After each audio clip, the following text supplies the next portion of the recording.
Vous pensiez que ce n'était que du hasard, mais en fait, pas du tout. En fait, pour gagner au Shifumi, il y a totalement une stratégie. Et si vous suivez cette stratégie, eh ben vous êtes sûr d'être totalement gagnant.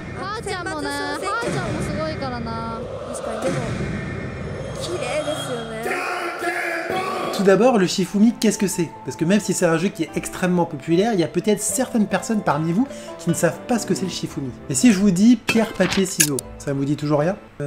Et si je fais pierre, papier, ciseaux, ça vous aide? Le Shifumi, c'est une méthode qui est utilisée pour départager deux personnes, un peu comme on pourrait utiliser pile ou face, tirer à la courte paille.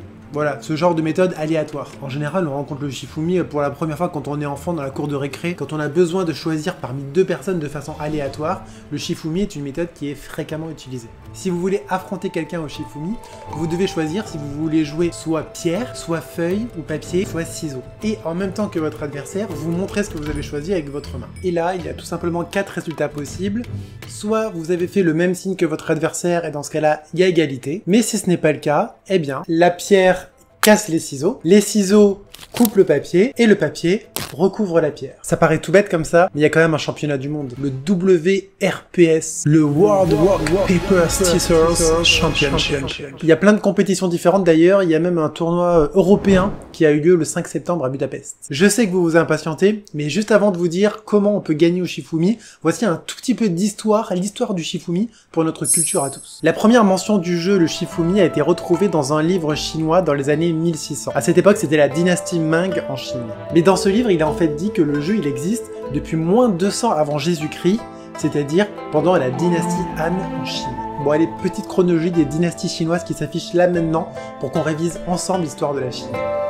C'est toujours pareil, il faut être hyper rapide ou alors faut cliquer sur pause. Le jeu s'est rapidement exporté au Japon où il est devenu très populaire. Et il est intéressant de noter qu'à l'époque, c'était pas pierre, papier, ciseaux. En fait, le jeu il s'appelait Mushiken et on pouvait choisir soit une grenouille, soit une limace, soit un serpent. Alors pour que vous le sachiez au cas où vous feriez cette version, la grenouille bat la limace, qui bat le serpent, qui bat la grenouille. Ça sert à rien de savoir ça. Et au début du XXe siècle, le jeu s'est exporté à peu près partout, il s'est exporté en dehors de l'Asie de l'Est et il est devenu très populaire dans le monde entier. Et d'ailleurs, en général, les gens ils appellent ce jeu pierre, papier, ciseaux. Il y a que en France, c'est vraiment la spécialité française de dire Shifumi. Et pourquoi on dit Shifumi? Je ne sais pas. Mais par contre, je sais ce que ça veut dire. Shifumi, ça veut dire 1, 2, 3 en ancien japonais. Oui, parce qu'en langue japonaise actuelle, 1, 2, 3, ça se dit Ichi, Ni, San. Voilà, vous connaissez l'histoire du Shifumi. On peut donc maintenant passer aux choses sérieuses. En général, les gens pensent que le Shifumi, c'est du hasard complet. Et ça, ce serait tout à fait vrai si c'était des ordinateurs qui jouaient. Si c'était des ordinateurs qui pouvaient choisir de façon totalement aléatoire s'il fallait jouer pierre, papier ou ciseaux. Sauf que dans la réalité, ce sont des humains qui jouent. Et les humains qui jouent, ils jouent jamais de façon vraiment aléatoire. Il y a des comportements humains, des schémas de pensée qui sont totalement prévisibles. Et vous avez de la chance parce que ces schémas, ils ont été étudiés.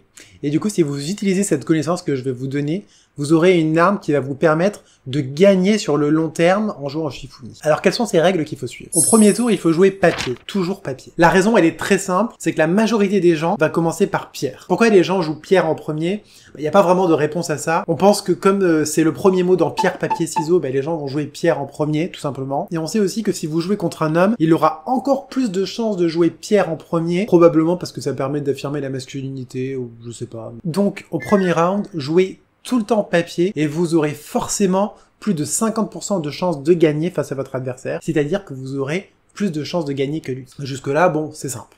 Au deuxième tour, ça se complique un tout petit peu. Parce que ce que vous allez jouer au deuxième tour va dépendre de si vous avez gagné ou non au premier tour. Si vous avez gagné au premier tour, ce qui est le plus probable, il faut jouer pierre au second tour. Pourquoi? Parce qu'on sait que quand un joueur perd, il aura tendance au tour d'après à jouer ce qui battrait ce qu'il a battu au premier tour. Donc si vous avez joué papier au premier tour et que vous avez gagné, il y a de grandes chances pour que au second tour, votre adversaire joue ciseaux. Parce que les ciseaux battent le papier. Et donc si vous jouez pierre au second tour, vous battez les ciseaux. Par contre, si vous avez perdu au premier tour, alors là c'est différent. Il va falloir jouer ce qui aurait battu votre adversaire au premier tour. Tout simplement parce qu'un joueur qui gagne aura tendance à refaire une deuxième fois le même signe pour gagner à nouveau. Parce que dans la vie, on répète toujours ce qui fonctionne. Par exemple, si vous avez malheureusement perdu au premier tour en jouant papier parce que votre adversaire a joué ciseaux, alors au deuxième tour, il est très fort probable que votre adversaire joue encore les ciseaux et donc il faudra jouer pierre. Intéressons-nous maintenant au troisième tour s'il y en a un. En fait, à partir du troisième tour, il y a un nouvel élément que vous devez avoir en tête, c'est que personne ne joue la même chose plus de 2 fois d'affilée. Enfin, quasiment personne, c'est très rare. Donc à partir du troisième tour, il faut toujours utiliser la même méthode qu'au deuxième tour,